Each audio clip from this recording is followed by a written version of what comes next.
En este año se cumplen 10 años de la reforma constitucional en materia de derechos humanos. En el ámbito jurisdiccional, dicha reforma trascendió en el pensamiento de muchos juzgadores, quienes ahora ponen en el primer plano de sus decisiones la protección de los derechos humanos.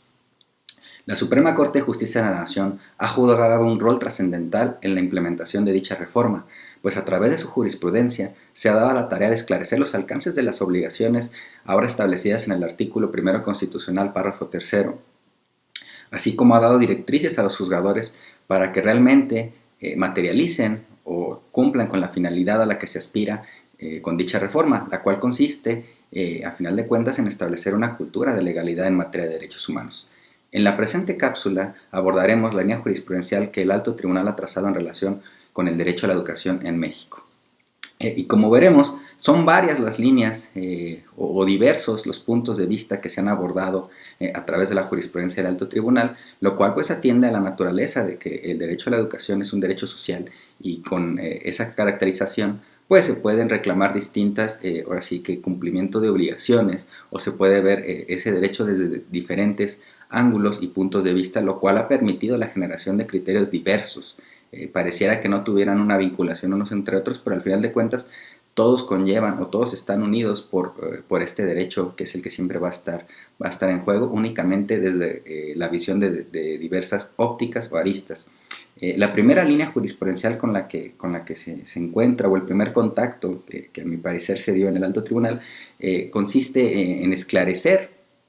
cuando se está en presencia de un acto de autoridad para efectos del juicio de amparo, en tratándose de violaciones al derecho a la educación. Este tema se abordó incluso antes de la reforma constitucional en materia de derechos humanos. Encontramos por ahí dos contradicciones de tesis, la 12 diagonal del 2000 y la 37 diagonal 2005, ambas de la segunda sala, y en estos criterios dicha sala se dio a la tarea de esclarecer que cuando se está en presencia de la expulsión o la suspensión de derechos de un alumno por parte de una universidad autónoma, pues está en presencia de un acto de autoridad para efectos del juicio de amparo. Esto porque pues, de entrada lo que está en juego es el derecho a la educación del alumno, y en segundo término porque las universidades autónomas de los estados, dadas sus características, pueden considerarse como una parte integrante del Estado y por lo tanto cuentan con las atribuciones necesarias para ser consideradas como autoridad. En el segundo de los criterios se aclaró que para poder acudir al juicio de amparo es necesario contar ya con la calidad de alumno. Si no se cuenta con esa calidad, pues no puede instarse el juicio constitucional, pues constituye un requisito previo para su promoción. Ya después de la reforma se retomó este tema, pero desde una visión diferente, ahora tratándose de la educación privada, ya no la educación pública, y este se abordó en el amparo en revisión 327, diagonal 2017 de la primera sala, y en la contradicción de tesis 408, diagonal 2017 de la segunda. Aquí la Suprema Corte, en ambos criterios, y aunque fueran de salas diversas, pues llegó a mismas conclusiones, en el sentido de que no estamos en presencia de un acto de autoridad para efectos del juicio de amparo. Cuando una escuela de carácter privado le priva el derecho a la educación a un alumno,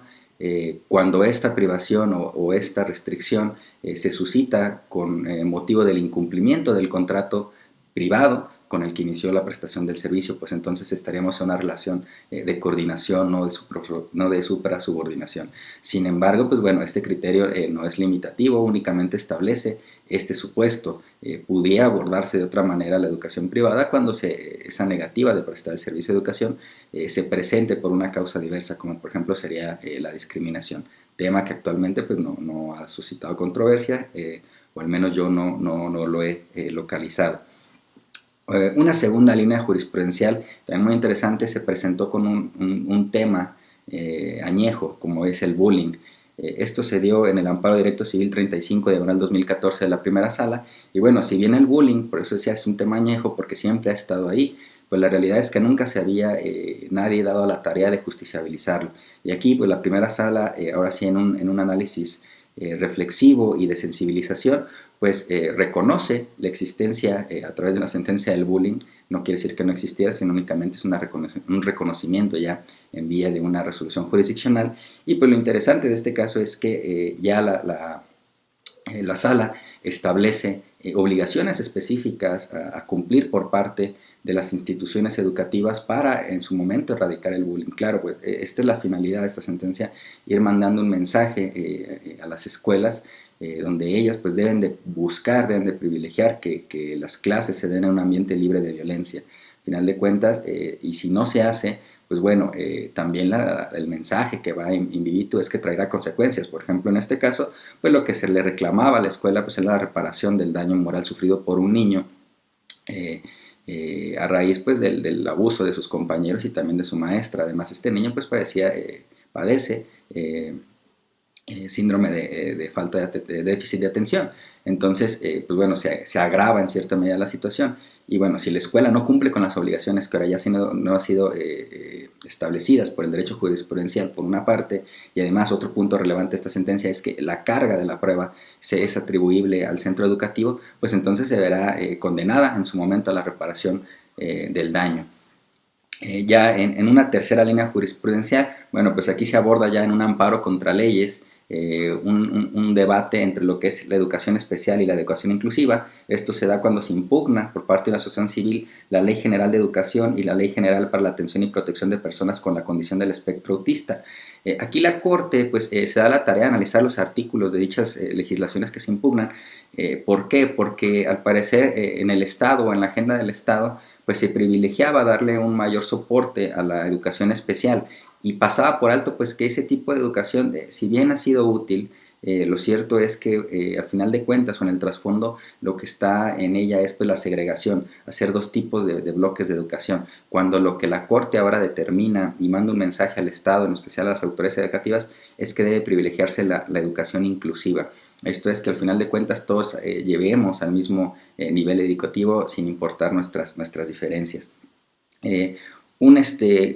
Cuarta línea jurisprudencial, que creo que es la que más se ha abundado, es una que conocemos como ajustes razonables. Esta la ha realizado en mayor medida la segunda sala de la Suprema Corte a través al menos de tres asuntos principales: un amparo directo administrativo 31/2018, una revisión administrativa 166/2019 y una revisión administrativa 272/2019. Estos tres asuntos tienen un factor en común y por eso surge esta cuestión de los ajustes razonables. Ese factor en común es que los que acudieron al juicio de amparo, llámese directo, llámese indirecto, pues tenían características especiales que deberían de ser tomadas en cuenta por las autoridades educativas. En el primero de ellos, pues es un caso en el que se le niega el acceso a la educación a un niño que también contaba con el trastorno de déficit de atención y por esa razón no se le permite ingresar al colegio o a la institución educativa. En el segundo supuesto, en el segundo caso, es el niño que por haber cumplido 4 años, pues se le da de baja del servicio de guardería con el que contaba porque la legislación así lo establece. Al cumplir 4 años ya no se prestará el servicio, pero se pasa por alto que este niño tenía un padecimiento, el cual implicaba que su edad biológica no necesariamente correspondiera con su edad mental y por lo tanto no podía aplicársele al menos a rajatabla a esa disposición normativa, sino que tenía que tomarse en cuenta esta condición especial del niño. Y en el último asunto, pues se trata de una niña indígena que además cuenta con síndrome de Down y que demanda vía amparo pues que la escuela al menos cuente con las instalaciones y el programa adecuado para brindarle la educación que merece. ¿Qué determina la Corte en esto? Pues el mensaje es claro. Los centros educativos son los que se tienen que ajustar a las necesidades de los educandos y no los educandos se tienen que ajustar a lo que les pueda brindar el centro educativo. ¿Cómo se va a hacer eso? A través de esos ajustes razonables. Las instituciones tienen que hacer todos aquellos cambios necesarios para poder dar un servicio óptimo. Claro, aquí pues hay que tomar en cuenta pues, que estas sentencias no van a aterrizarse de un día a otro, pero el mensaje es claro y aquí la Corte pues ya está mandando alertas a las autoridades educativas para que en su momento vayan replanteando la forma en que se viene impartiendo el sistema de educación. Incluso en el último de los criterios, pues prácticamente ya la segunda sala ordena a la Secretaría de Educación la creación de una política pública pues para tratar de dar una educación de calidad a todas estas personas que cuenten con estos estados diferenciados, se puede decir de alguna manera, y claro, siempre desde una óptica entendiendo el otro criterio, de una educación inclusiva, no segregada. En una quinta línea jurisprudencial pues se abordó lo que es el derecho a la gratuidad en el sector, ahora sí que de educación superior. Esto fue en un amparo en revisión 750 diagonal 2015, otras dos revisiones, 406 de 2016 y 539 de 2016, la primera de la primera sala y las otras dos de la segunda. Pues aquí el mensaje es claro: si las constituciones de los estados superan incluso a la Constitución General de la República al establecer también ya la gratuidad de la educación superior, pues el estado debe de cumplir, ahora sí que la entidad federativa debe de cumplir con el mandato que ya reconoció, como fue en el caso de Michoacán, y no puede dar marcha atrás tan fácilmente. Sí se pudiera hacer, pero pues de entrada ahí hay cargas de la prueba en el sentido de que pues el Estado debería en todo momento demostrar que esa reforma salió contraproducente, esto es, vulneró más derechos humanos de los que benefició, o bien que no cuenta con los recursos necesarios para llevarla a cabo. Pero son cargas difíciles de acreditar por el Estado, y más cuando no entran en esta dinámica las autoridades de entender que tienen que cumplir con ellas. Además, también lo que se aclaró en estos criterios es que la autonomía universitaria no constituye una institución que pueda bloquear el cumplimiento de obligaciones derivadas en materia de derechos humanos. Y una última línea jurisprudencial tiene que ver con la asesoría y la orientación sexual. Aquí también una madre de familia pues reclamó la inconstitucionalidad de la Ley General de los Derechos Niñas, Niñas y Adolescentes, porque consideró inapropiado que se estableciera en ella el término preferencias sexuales y que también se les permitiera a los niños, niñas y adolescentes el alcance a la orientación sexual, y a que se les